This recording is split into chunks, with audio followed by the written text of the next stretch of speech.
Bonjour et bienvenue sur ce podcast intitulé Sabbatique en Afrique francophone. Mon nom est Hugues Gabriel, je suis professeur de médecine à l'université de Berne en Suisse et aujourd'hui nous nous trouvons à Kinshasa en République démocratique du Congo avec le docteur Claude Kayembe qui est un ami que je connais bien depuis 6 ans environ.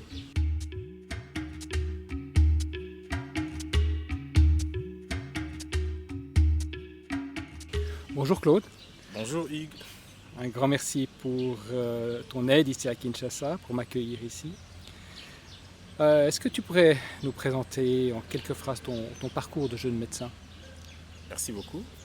Alors, j'ai commencé mes études de médecine en 2003 à l'université de Kinshasa et j'ai fait 6 années académiques, donc ce qui équivaut à 7 années civiles. Et puis après une année, je suis venu en spécialisation faire la pédiatrie. Et j'ai fait ma pédiatrie théoriquement pendant 5 ans, mais de manière pratique pendant 6 ans. Et maintenant, je suis spécialiste en pédiatrie. J'essaie bien de travailler en cardiologie pédiatrique et dans le domaine des recherches en canalopathie.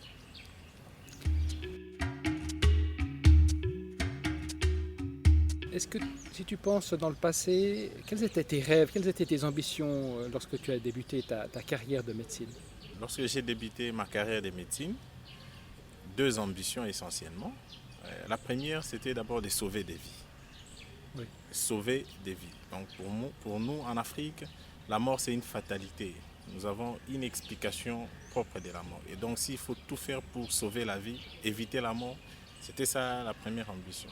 Alors, la deuxième ambition, je l'ai nourrie avec le temps, si bien que je l'avais déjà depuis l'école secondaire, c'est de devenir un enseignant à l'université, un professeur d'université. Donc ça a débuté déjà tout jeune. Tu te rappelles quel âge environ tu avais? Eh ben, j'avais à l'époque déjà 10 ans parce que j'essayais d'expliquer certains cours de calcul, de géométrie, et voilà, des mesures de grandeur à des collègues de classe. Voilà. Je me pose la question, est-ce que tu as eu une modèle dans tes études ou peut-être lorsque tu étais jeune ou auquel tu te serais identifié et tu te dis j'aimerais devenir comme lui? Évidemment, dans la vie, on suit toujours les pas des autres, hein, surtout si c'est les bons pas. Et donc moi, j'ai été excité par mes professeurs aux humanités, mais surtout à l'université, j'ai rencontré des professeurs des facultés de médecine qui étaient très particuliers. Et donc pour moi, le fait de former un médecin, quelqu'un qui ne connaissait rien, arriver à détecter les pathologies et les soigner. Alors pour ça, j'ai eu un professeur qui s'appelle Joseph, qui enseigne d'ailleurs l'électrocardiogramme chez les enfants. C'est celui-là mon modèle. Mhm. Mais après, j'ai eu beaucoup d'autres mentors aussi. Et Mhm. voilà. Mhm.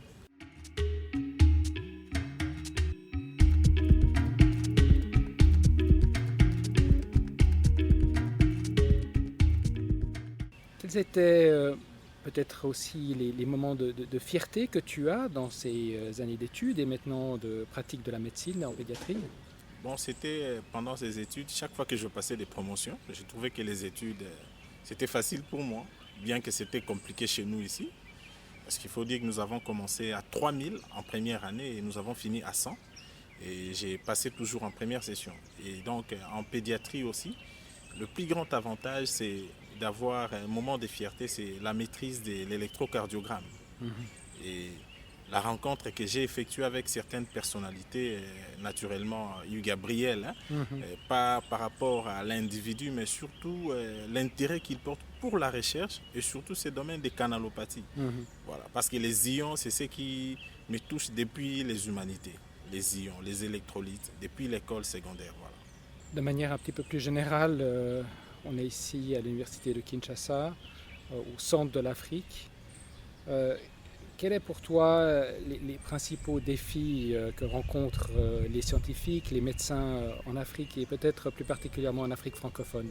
Alors, il y a beaucoup de défis. Bon, je vais relever quelques-uns, surtout pour les scientifiques et les médecins. Alors, pour les médecins, il y a un problème de formation, l'actualisation de la formation, mais les moyens pour mener aussi la recherche, ça reste un sérieux problème. Il y a beaucoup de domaines qui restent inexplorés, faute de 2 choses. Premièrement, les moyens Et deuxièmement, l'expertise. Donc nous avons besoin d'une collaboration, des formations, des enseignements et des soutiens matériels et financiers pour relever beaucoup de défis.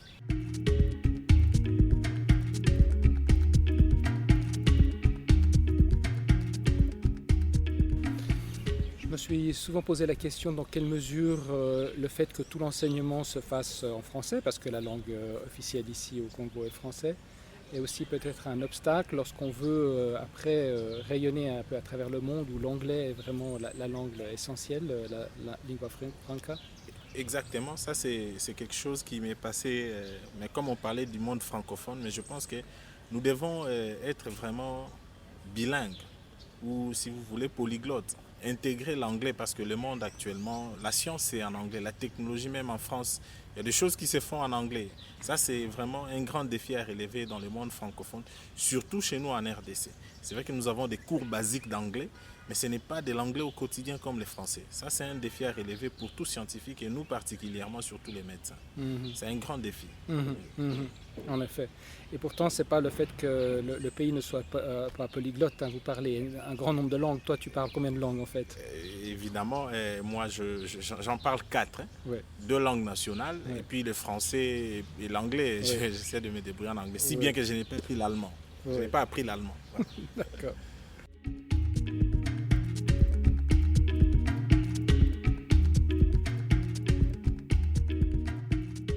Qu'est-ce qui, à l'heure actuelle, te donne un peu de l'optimisme pour le futur, pour la médecine en RDC, s'il y a des éléments que tu vois à nous présenter? Merci, ça c'est une question très importante. J'ai de l'optimisme d'abord en tant qu'un être humain, parce que je ne recule pas, on doit aller de l'avant. Et deuxièmement, l'ouverture qu'il y a actuellement dans le monde, les échanges, et surtout quand je vois la plupart de ma génération ou des plus jeunes qui viennent dans les études, malgré les difficultés que nous rencontrons, ils y vont quand même avec les moyens de bord. Ça me donne de l'optimisme. Mais aussi les quelques contacts que nous avons avec les universités sœurs d'Europe, d'Afrique, d'Amérique. Et nous voudrons que d'autres universités viennent.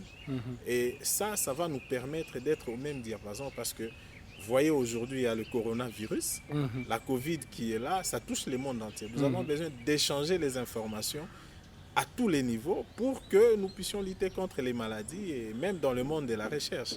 Voilà. Une dernière question un petit peu comme ça, particulière. Si tu avais plein de pouvoirs, quelque chose comme une baguette magique, qu'est-ce que tu changerais pour aider tes collègues médecins, chercheuses et chercheurs en Afrique? Si j'avais ce pouvoir-là, c'est l'équipement. Les équipements, c'est ce qui nous manque ici en Afrique. Les infrastructures modernes. Oui. Ça, c'est ce qui nous manque ici en Afrique. Sur le plan théorique, on peut avoir des niveaux, mais c'est sur le plan d'équipement dans la pratique, c'est là qu'il y a vraiment des gros soucis. Donc, c'est dans ce secteur-là que je vais agir. Écoute, ça a été vraiment très enrichissant. Je te remercie énormément pour avoir été avec nous aujourd'hui, pour avoir échangé avec moi durant ce premier podcast de mon voyage sabbatique.